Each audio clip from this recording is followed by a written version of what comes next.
Hey guys, what's going on? My name is Gordon Maston, and welcome to my review of Monday Night Raw for July the 20th, 2015. Now, there was a segment that was so intense on Raw tonight, so intense that it made commentary. All three members, Michael Cole, JBL, and Byron Saxton, get out of their seats and run to the crowd for cover. So you know what? Let's get down to it and jump into this week's episode of Monday Night Raw.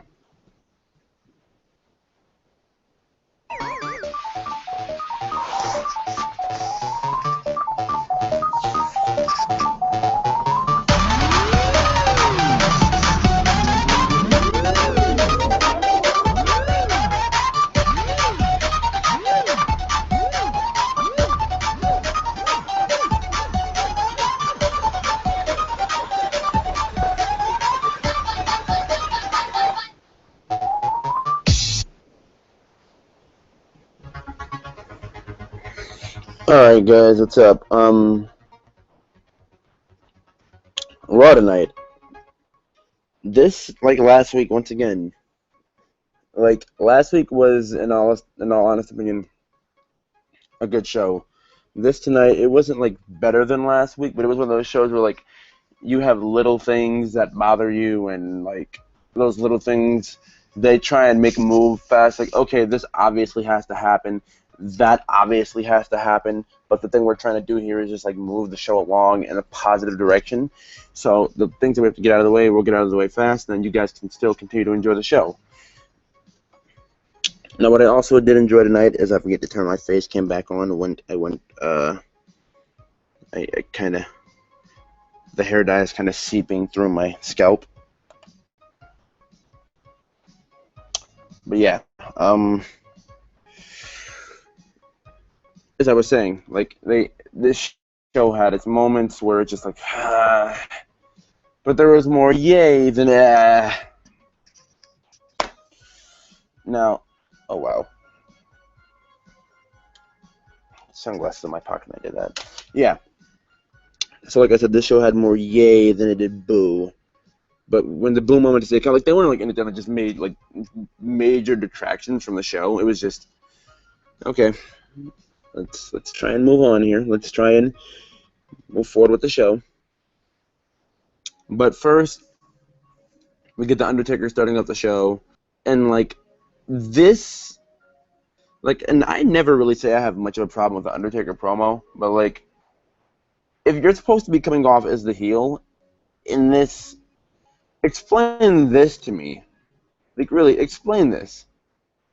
Why, in the start of this promo, are you, like, you're basically saying Heyman and Lesnar bragging about beating this, like, Brock Lesnar and Paul Heyman, by all accounts, are supposed to be, like, the baby faces in this, like, in this, and Lesnar is sitting here cutting a babyface promo. Like, if you look at, like, people are looking at Undertaker, and no matter what he did last night, they're going to cheer him. Undertaker is one of those guys who's, like, automatically cheered no matter what he does. That's who Undertaker is, and that's never going to change. And that's just straight facts. And my thing behind this is you have to definitely, like, I'm not going to say, like, you have to say, like, screw the Undertaker or screw, like, not screw the Undertaker. I'm sorry, you are the Undertaker. I'm not saying you have to say screw you people or whatever. I did what I had to do. You didn't have to go to those lengths. You just had to, go to the length to show them that you don't care. Like, you can say, I don't care. Whoever wanted Seth Rollins was the championship. Jesus. Paul Heyman and Brock Lesnar have continuously, over the past 400 so days, continue to tout out how they, conquered my streak. And I'm sick of it. I don't know if that's the way you should have done it, but oh, bam, basically got it. Yeah, like, yeah, I don't care what people had to think. They consistently said what they said, and he did it. You didn't have to continue to tell out about it. Like you said before, like, you just had, like, it felt so babyface on Undertaker's part. It just had like something had to be done about it. But in all accounts, here he is the heel, and that's another thing with me. He didn't back down from the brawl tonight, and I'm glad he didn't back down because of what we got. But like at the very end of it, it just I'm jumping ahead. We'll get there when we get there.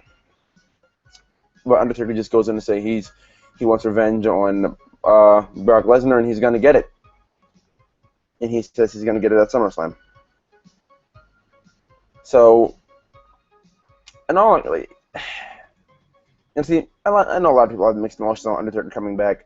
I mean, whenever he does come back, and like he does, I trust Undertaker as of recent has not given me any reason to not trust. Like, there are guys you obviously don't trust their judgment and say, oh, I can wrestle again. Like Ric Flair has been saying, I can wrestle again. I don't trust that judgment. You have guys like Sting and Hulk Hogan. Like, okay, Sting I semi-trust, but you have a guy like Hulk Hogan saying, oh, I'll definitely be wrestling at WrestleMania 32. When only a year ago, you freaking liar, you said, I'll never drop out of the leg again. Look at you this year. You're trying to get involved in WrestleMania 32 in some capacity to wrestle someone. Why do I have a feeling they're going to run with Hulkamania versus Axelmania? Jeez. I don't know. But, anyways, as we move on here, the first match of the evening that we're going to end up getting here is, as I scroll through the show,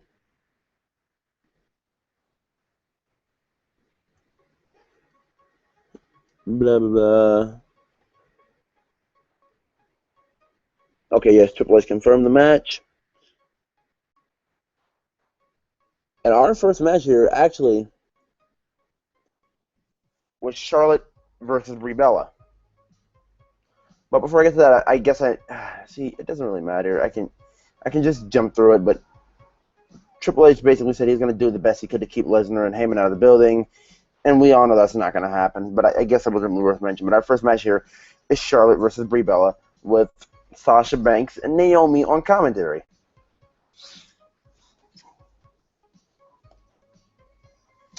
And in all honesty, I mean, it was like, I'm not going to go out of my way to say they got like 10, not 10, they didn't get like 15 minutes like they did last night or whatever, but I can go out, like, I can basically come out and say here that it was Brie Bella versus Charlotte. It got a justified amount of time. I'm glad for what they did with that time. Like, it was about 5-7 minutes maybe, and it was worth for what they had to do. The story they had to tell, it was well worth it, and they had it done perfectly. The Divas Revolution is still in full throttle. Yeah, still in full throttle, and I'm thoroughly engaged and happy with this storyline. So, Charlotte does go on to win this match with the figure 8, because it's twice as good as her daddy's. And I'm going to say this much right now, when it comes to Brie Bella.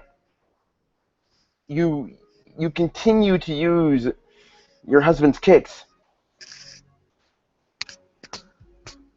No! No! That just... Let me get more serious about it. No! I understand Daniel Bryan's your husband, but let's get serious here. Daniel Bryan may be your husband, yes, but here's the thing. You, personally, are not a babyface. Daniel Bryan is a babyface. I'm not going to say it's like Eddie Guerrero tier, like the one time Seth Rollins did the Three Amigos, and then, automatic face heat, Eddie chance. No, this is a situation where you don't use your husband's moves because Daniel Bryan, injured or not, still is fresh in people's minds, and people do know who Daniel Bryan is. Daniel Bryan hasn't been gone so long, or you're just using those kicks, and people don't think you've forgotten. Like, people don't think like Daniel Bryan's forgotten. I understand he's your husband, but in the character and role you're playing, you're not a babyface. That is not what you should be doing. Those kicks are not what you should be using. That is irritating to me in the sense of, her character. Cool, your character can be married to Daniel Bryan all at once, but that doesn't mean you use his offense.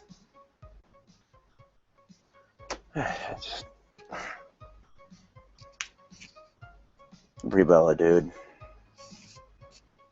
Never ceases to amaze me. Okay, so honestly, let me jump to Charlotte in this match. She absolutely beautiful job, dude. Like Charlotte, anytime they put her in the ring, she has been killing it. I have really enjoyed it. I've gotten into it. But you know what? If I had to name one gripe with anything the woman did, well, I probably have two gripes myself personally because of Becky Lynch fan, and yeah. So we get uh, Charlotte winning with the figure eight, and that was really about that. I mean, there was a little bit of interference from the Bellas. They knocked them off the apron, but there wasn't really much to say here except Charlotte wins figure eight. Naomi and Naomi, Tamina, and Charlotte and Sasha were on commentary, and they're just they like there was really nothing important they had to like really say. I mean, if you want to really name some things, I really like it's like JBL asking where Naomi. I mean, if Naomi's shoes are battery operated, and uh, JBL saying Bree's blowing that kiss toward you, Sasha. And I like the way she reacted. She's like, "Ew, I don't want her germs." I'm not even gonna say the delivery. It's probably because like I'm I don't even know. I'm not. It's not even worth explaining. But I guess all I can really say here is Brie Bella loses to the figure eight and taps for the second time in less than 24 hours, and more to come from them soon. But up next,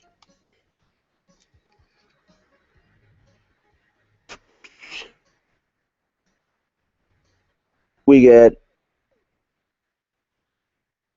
Triple H and The Miz backstage. Triple H is on the phone talking to Heyman, telling him to grow a set and not have his client come into the building. And Miz is sitting here saying that Big Show punched him in the face. Triple H doesn't listen to him. He's like, "You didn't listen to a word I said, did you?" "No, I didn't." He's like, "You know what? You got Big Show in a match tonight." That's not what I wanted." "You didn't want it. You got it. There you go. Now get out of my office, Obi-Wan."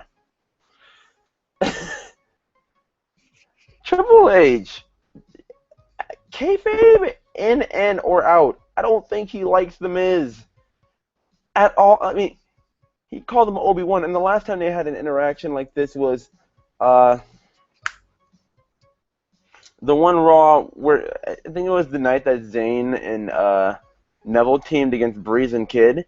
It was the September 8th Raw where they were sitting here and Triple H should get aggravated by Miz because Miz now had been speaking for Triple H. I mean, not for Triple H, for Miz, and ended up going off of Miz anyway. And then he basically told him, "Get out of here before I string you straight to DVD after the unemployment line."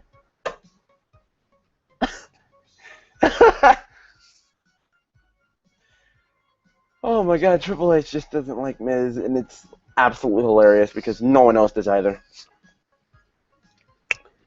Okay, but other than that, what do we get here? Los Matadores. No, no, no, no. I can put a better accent in this than that. Los Matadores versus the Primetime Players, and dude, I forgot this even happened. I really did, but I do remember it. Once again, if I want to speak to something, it's Darren Young, and like this comes back to my conversation not conversation, my statement I made last night. The Primetime Players as a collective unit works so well together. I mean, like this is one of those units where it's like I feel as if the Primetime Players work like the Usos do in the sense of like that's not to make anybody detract from the Primetime Players. That's just to say that the Primetime Players are that kind of tag team that you can't split up. And if you do, they have to have truly defined paths in front of them that people are actually going to be thoroughly engaged in watching, and they're going to want to watch, and they're going to be happy to watch. I mean, I guess I just summed up thoroughly engaged, but the Primetime Player is going to lose to Los Matadores because the New Day comes out doing not even doing the millions of dollars dance. They did that after the match, but they just distracted not Darren Young, Titus O'Neil to the point where he gets back crackered and pinned to 3 by one of them.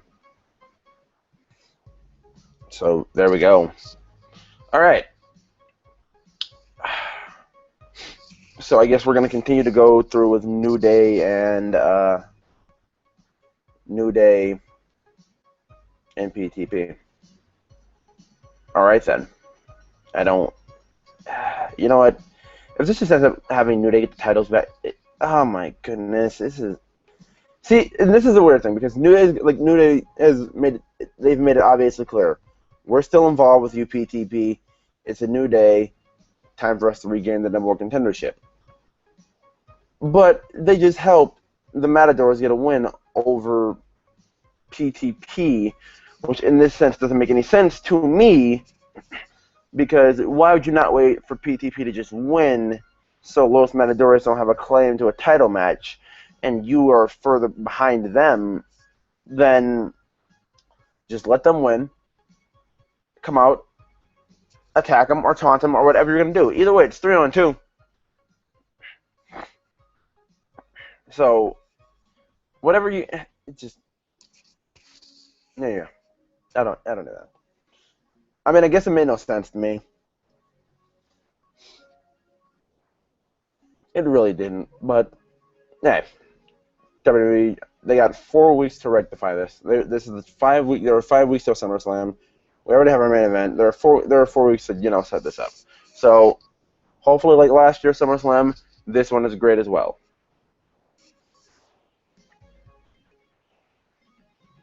All right. So up next we get.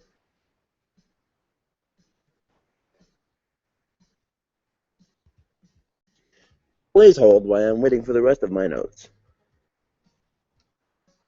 After the Matadors and PTP match.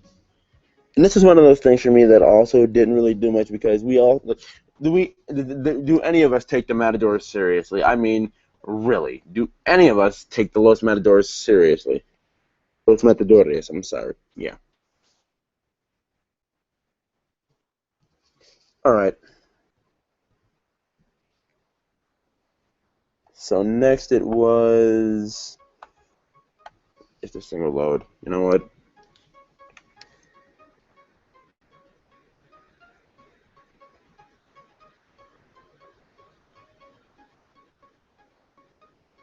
Okay.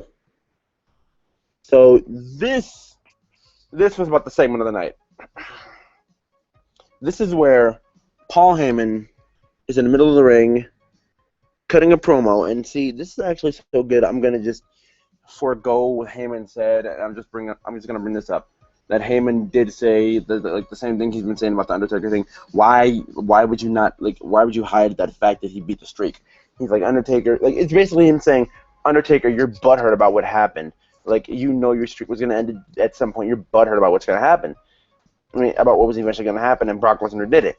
And you're butthurt because he's touting his accomplishment like anybody else would do if they had an accomplishment of such. So, I mean,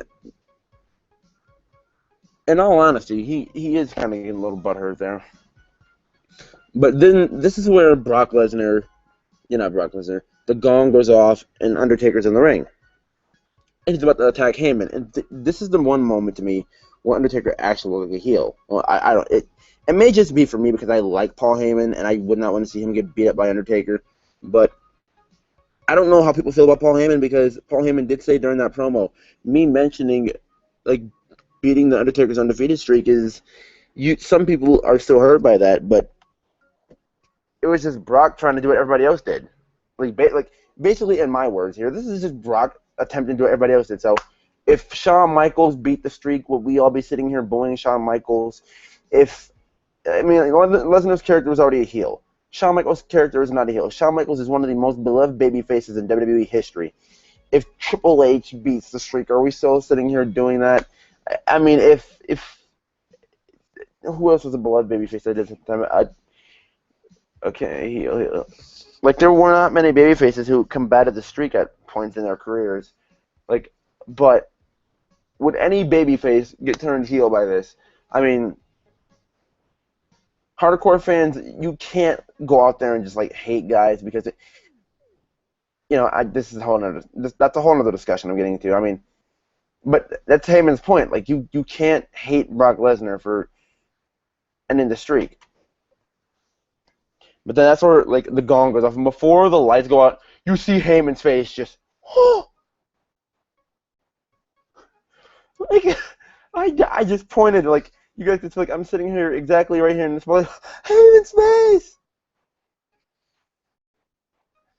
So that's when Taker's about to come just beat like lights out, lights on, run up, fuck him up, and then that's where Brock charges down to the ring like like like a cannon out of a cannonball, and they just go at it.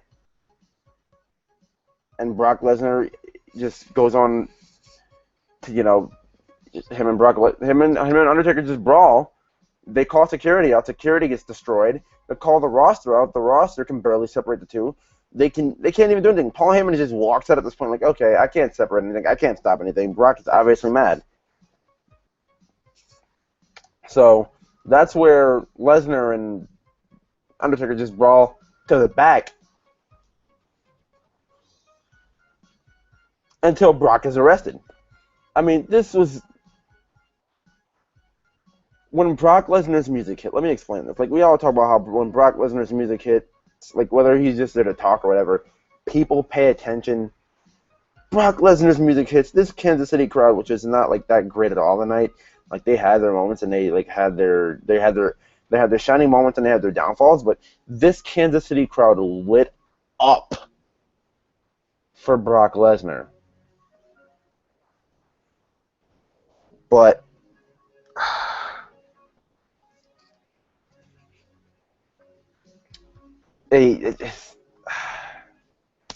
this was absolute gold. This is the best I can put it. Like, this was absolute gold at its finest. I enjoyed the fight. I enjoyed that these two there was no definitive winner. Like they were both getting the upper hand upon each other.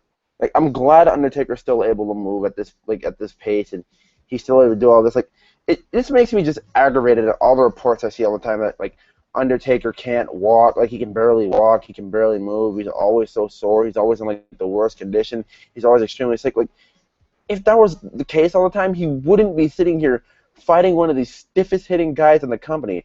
I mean, I know like Brock was like probably not hitting that hard if you were just probably to make sound off of human flesh like this. Just it probably makes pretty emphatic sounds itself, but I don't know. Like, probably that was the case. I mean, like Brock wasn't like. But like when they got pretty close, when they were separating him, like the roster was separating him outside the ring, you could hear Brock just off of just Undertaker's back, and it's just, yeah. And then Brock keeps going, "I'm gonna kill you." Not many men will sit there and still not care what Brock Lesnar says and go toe to toe with him, and he screams at you, "I'm going to kill you."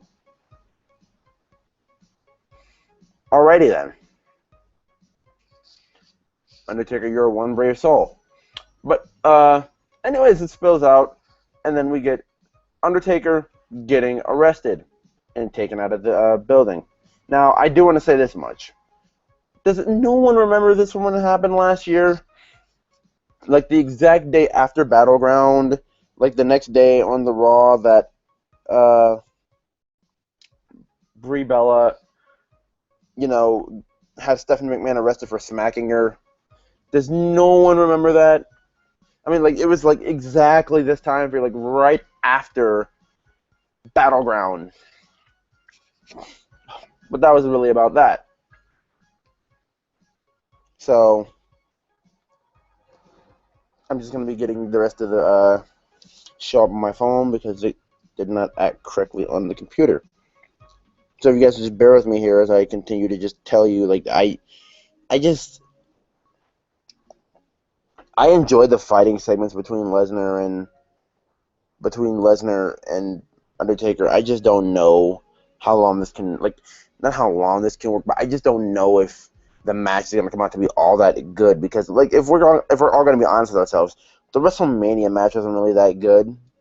Like, that's probably one of the first WrestleMania. Like, that's probably the match that the streak was broken is gonna always be the most remembered match, but people talk about how many it's talked about seldomly nowadays, but people are talking about how great the Undertaker's streak matches were, and it's like, yeah, they were good, but no one ever talks about, like, yeah, Undertaker always wins. But it's like this. Undertaker always wins, but you talk about how good the match was. No one talks about how good the matches are anymore because Undertaker already lost a streak to Brock Lesnar. But that was probably the worst fought match that he had during the streak, and it was just Undertaker getting dominated by Lesnar.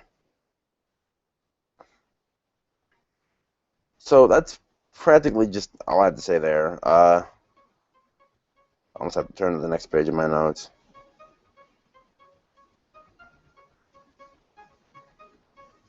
Okay.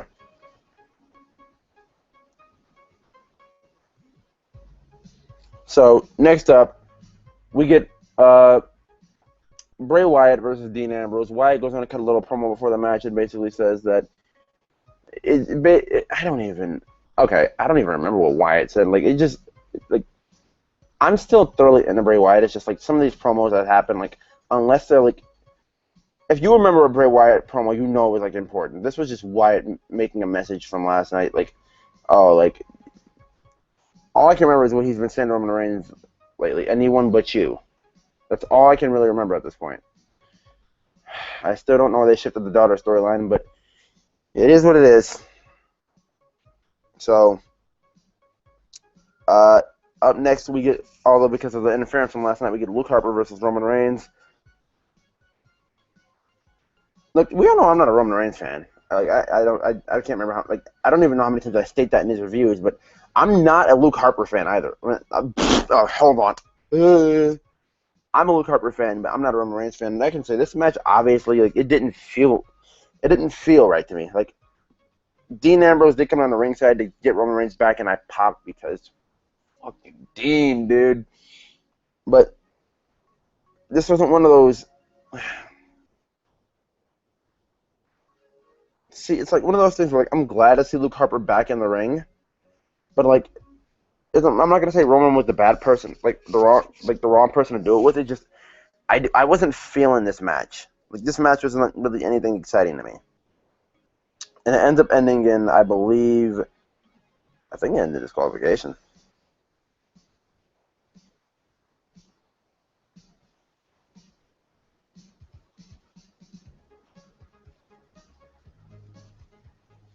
Oh yeah, this match ended in disqualification. Roman won by disqualification because Bray ended up yanking him out of the ring.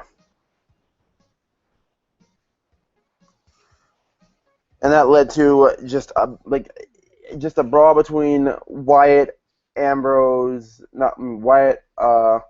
Reigns, and Ambrose, and I think it was Bray. No, it was Harper who hit Dean, and then, like, he backed all the way up, like it actually hurt him that bad to just hit the pendulum lariat. When the pendulum lariat is something that's not natural, like, say I'm like right here on the ropes, like this hand is the ropes, and my phone right here is just the person, like, you get, like, drop kicked, you fall back between the ropes and you pop back up and, like, fall and die and close on that person at the same time, and you still sell the move because, you know, your momentum carries you into the ropes and you just can throw yourself back up and do that. That's cool. But when you're just sitting here forcing it all the time, it doesn't look any sort of cool. Like, if Dean Ambrose took the pendulum lariat out of his arsenal, like, I think I'd actually cheer because it's become overdone to a sense. Like, it was cool when he did it. It was cool when he started doing it, but it's become too much to a point where it's just, stop, dude. Like, we understand you love the move, but just no.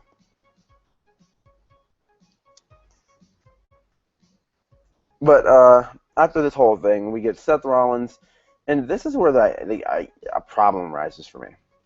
He cuts a promo, and it's basically he doesn't care about Brock Lesnar or Undertaker and any of their problems, and he makes Lillian Garcia come in the ring and announce him as champion, but Brock Lesnar a winner, still by DQ. So that's when Cena comes out, tells Lillian to get out of the ring because she doesn't need to sit through any more Seth's crap. That's all he, makes us endure is crap. So he just basically goes on a straight out bury Seth Rollins here. He's like, oh, you can call yourself champion all you want. The champion, the man makes the championship. The championship doesn't make the man. And you've been nothing but a suck up, sell out, blah blah blah. Like everybody else normally says, Seth Rollins is sold out. And then he basically said, you know what, Seth? He's like, you want to fight me? Go ahead, fight me. And it's just like, oh, I'm not gonna fight you. But this is just basically Cena. Okay. So if anybody remembers like Paul Heyman promo cutting 101, if you are feuding with somebody, and this isn't even them feuding, but like if they do end up going the route of John Cena and Seth Rollins, and Seth Rollins does happen to win, then Cena just straight bared himself, because he like, if they go that route, it's like Paul Heyman promo cutting 101. He's like, like Heyman used to always say, you berate your opponent, but you don't completely just like bury him. Because if you lose, that makes you look like nothing for burying someone who you said couldn't do absolutely anything to you. You do credit that person, and then you go back to taking away from them. Like, you take away from them, you credit them, and then you take away from them again. Because if you never credited them and gave them the respect that they actually deserved as a champion or as a person that you're fighting at all or feuding with, then that's going to end up going bad for one of you guys at the end. I mean, if promos aren't cut right, then someone's going to come out looking weak, and it's going to end up bad. So it's probably about that. So it just comes down to it, where Rollins didn't fight Cena, and Cena's like, okay, and he's like, all right, Seth. He's like, you're WWE champ. You're like Seth Rollins, everybody, and then he's like, the champ is here. Like, you know, he just does a typical Cena. The champ is here. Like, he didn't even give Seth Rollins any little bit of credit. He came in and just made Seth look like a total coward, a little kid. Like, it's like when you credit John Cena for what he does, he opens his mouth and makes you regret it and makes you look stupid for doing it. Like, you want to praise this man for the good things he's been doing as United States champion. But then again, it's just like, you can't do that, because he cuts promos like this where he just cuts you down entirely and buries you. Good God. But you know what? Other than Cena giving me a headache out of this world, let's move on. Let me get back into my phone and let's move on. I mean, I'm just gonna say this: if this doesn't lead to a Rollins and Cena feud of some sort, Seth Rollins needs to win. Like, anytime they have champion versus champion, the guy they always figure is world champion always wins. And in this situation, I'm gonna actually say Seth does need to win this, because his reign has not been the best, and he has no help anymore. This should mean like Seth should be winning things for himself now. If they take away J&J and Kane, Seth should be winning things for himself, by himself now.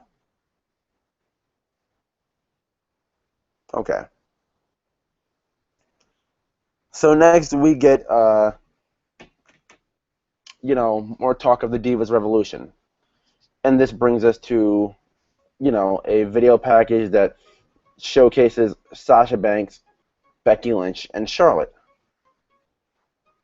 And I dug that video package, dude. Like, this is absolutely awesome. Like, a video package that showcases 3 other women before we get into a match on Raw that actually is another women's match, and it was a tag team match that actually got legitimate time, that actually got cool timing, that the crowd was actually invested in.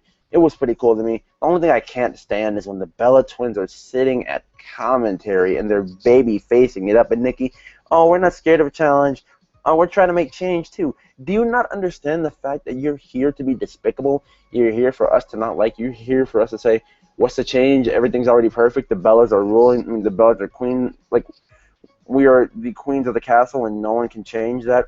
And with Foxy at the helm, we can't lose at all, which is what they should have said at commentary that entire time, which was the exact opposite of what they said. Oh, we welcome it. These girls are competition. We respect them. Yeah, yeah, yeah, yeah, yeah, yeah, yeah, yeah. No, dude, no. That is not what you should be doing. Okay. But beside that, it's just the fact that We should not be sitting here listening to the Bellas cut babyface material when they're obviously the heels in this equation. I mean, the Bellas are the heels, and Naomi, Sasha, and Tamina are the tweeners. I mean, by no mere shot are they anywhere in their faces, but they're not heels. Like, I mean, Naomi said herself when they were on commentary earlier in the night, we want to change things too, just in a different direction than the Bellas think they're changing things, and we don't want to help Paige because Paige has never helped anybody else. And she doesn't deserve that help when she just comes to us asking for it. They're justified in saying these things, but this tag match, Paige and Becky Lynch versus Sasha Banks and Naomi. Can I just say that Sasha and Naomi are the perfect fit for each other? And no, not just because WWE stereotypes of they're black. They work off of each other so well. I mean, their styles work so well together. Like Naomi is I'm not gonna say high flyer because she's obviously toned that down with, her change in ring working. But like Naomi's fast paced style and Sasha's gritty brawler type style, they work oh so well together, and I love it so much. I also do love that Paige is implementing her moves with Becky Lynch. She's getting her partners and Becky Lynch to do the double headbutt with her, and they're headbutting Naomi. Like, I'm enjoying it. I really, really am. I mean, if anybody, I do want a comment to be left down here right now, if for anybody who will be watching this in the future and seeing this, how are you feeling about what's being done with the women on Raw, and do you feel as if it'll last? I mean, with Stephanie McMahon behind this push for a women's revolution, and I mean Triple H as well, because he's, the head honcho down in NXT. Do you honestly think this will last? And if it does, do you think these women will make a big enough push to main event on the main roster for one of their pay-per-views? So leave your thoughts down in the comment section below. I don't know, maybe because Brock Lesnar is supposed to be here until Night of Champions. Maybe if Undertaker and Brock still was on the thing by then, maybe for Night of Champions we can get a 4-way, 3-way, some kind of women, even 1-on-1 for a women's main event for a battleground. I mean, I not for a battleground, for a Night of Champions. I honestly feel as if that wouldn't be a bad idea, and they wouldn't drop the ball on it. I mean, I just feel that way, and I'm sticking to my guns. So, this is the thing that bothered me in this match. Yes, Becky got a little bit of offense in, but I feel as if if there's anybody who's the weakest out of the three girls, it's Becky Lynch, because it's the first time she's wrestled, and I mean everybody's had their first time. Sasha had her first time last night. Charlotte at this point has wrestled twice, but I mean I feel as if Sasha looked like $1 million in that match. I mean, I just feel as if Becky just didn't she didn't look like she belonged in the ring with from a wrestling standpoint in the ring. It felt to me as if Paige did everything for herself. Becky just sat there, got beat up, got the tag to Paige, and from there she wasn't there to do anything else. I mean, they kind of just made Becky look extremely weak, and I am not a fan of that at all. I feel as if Becky could have done more, and she should have done more. So, yeah. But Paige goes on to tap out, and Paige just tapped out to the bank statement. Sasha Banks' finisher, if you don't know, it's the move where she does the backcracker to you. Well, backbreaker, backcracker, however we're going to call it. The backbreaker to you, and then she sits it into the cross, she cinches it into the crossface. And it's academic from there. Paige just tapped out.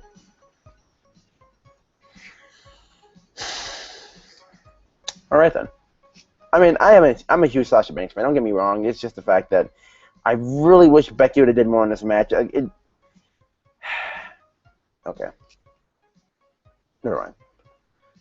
We'll get more from her as we go on. I mean, this isn't the end of the world. It's not like it's a trial for them. I mean, they're on the main roster now. This is what it's gonna be. and I can't wait. I can't wait to see more and more and more of it. And they even they're promoting more for SmackDown tomorrow.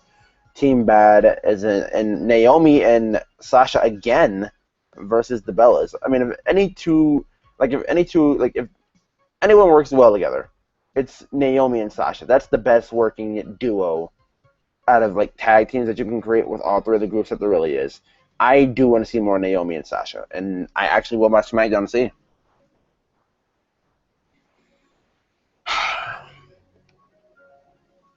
Okay.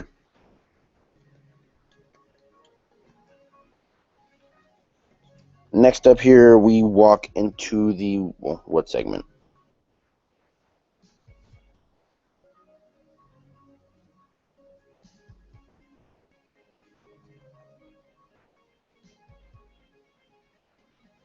Oh, and for what it's worth, I can mention too that this match, this woman's match, once again, great amount of time. Like this, well, not even once again. This had maybe a solid 15, 10 minutes.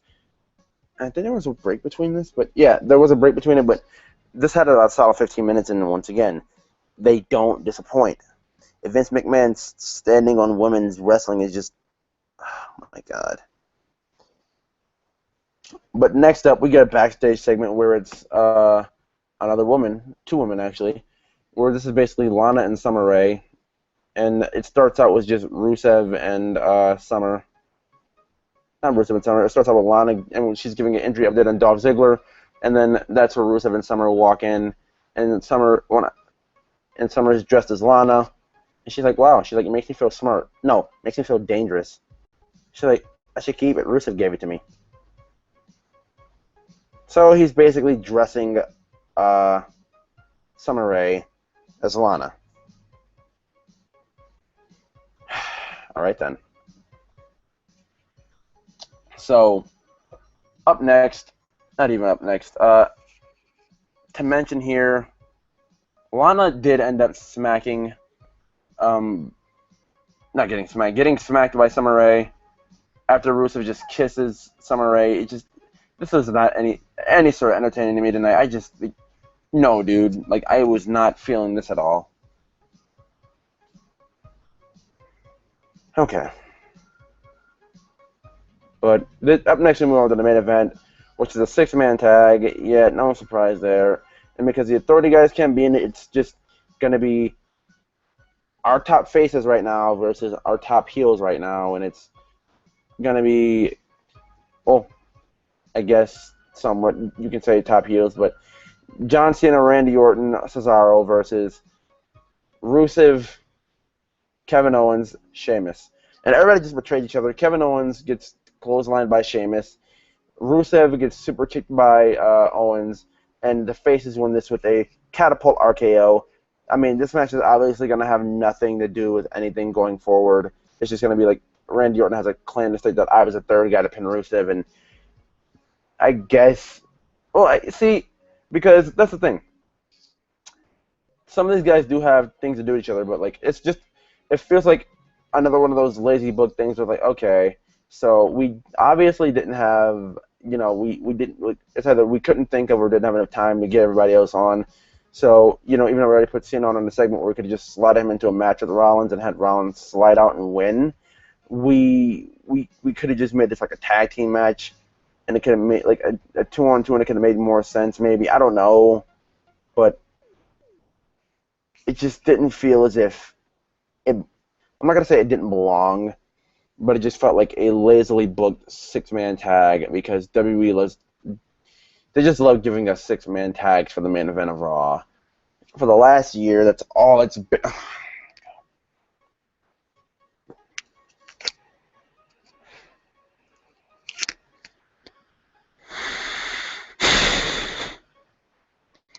I'm not dead, people.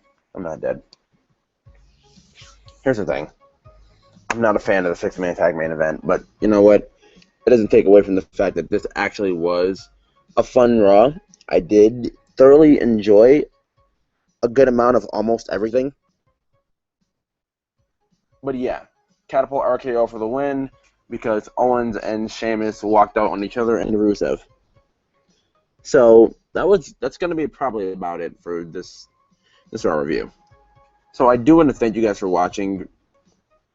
Make sure to follow me on Twitter at gmaster90twf. Make sure to go to the best wrestling community there is out there. Pwitoff, PWITOF, Pro Wrestling is taking over Facebook. Pwitoff would be the acronym. Pro Wrestling is taking over Facebook. You can find that group on Facebook. I'm a part of it. I'm a part of it.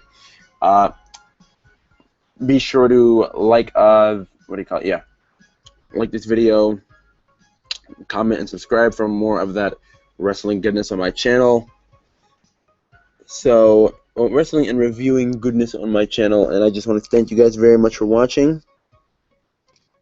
And see ya!